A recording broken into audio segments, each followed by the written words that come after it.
A new asteroid with the nickname the Beast will be flying by Earth this weekend, and it's cutting it pretty close. At a range of only a little over 700,000 miles, which is actually pretty close, this asteroid will be whizzing by us on Sunday, June 8th, and it's the size of a football field. That's quite big, considering the fact that the meteor that exploded over Russia last year, injuring over 1,200 people, was only 50 to 60 feet wide. According to Space.com, this new asteroid was discovered on April 23, 2014 by NASA's Wide Field Infrared Survey Explorer, a sky-mapping space telescope. It's more than a little disconcerting that an asteroid of this size that could do some pretty devastating damage on Earth was only discovered 2 months ago.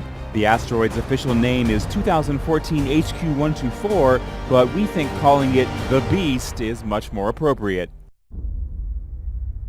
Pope Francis will be praying for peace tomorrow at the Vatican. It's something popes do often, but this time he won't be alone. He's invited Israel's President Shimon Peres and Palestinian President Mahmoud Abbas to join him. Alan Pizzi's in Rome with more on this unprecedented meeting. Alan, good morning. Good morning, Anthony. Well, the ceremony has been billed as an effort to end what a Vatican spokesman called eternal negotiations, rather than as a political meeting.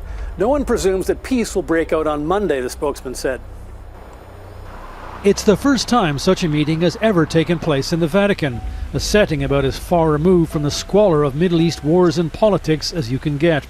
The invitation came as an apparently spontaneous announcement by Pope Francis during his trip to the Holy Land, although CBS News has learned that both the Palestinians and Israelis had been contacted in advance through back channels.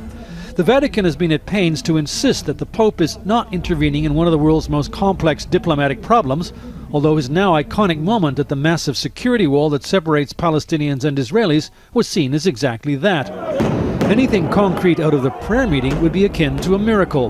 The so-called peace process has defied the best efforts of the U.S. and other would-be mediators for 20 years. Last month, Secretary of State John Kerry basically admitted that there was little to be done until both parties decided to be serious. Israeli President Shimon Peres is an advocate of the peace process, but has no political power and leaves office next month.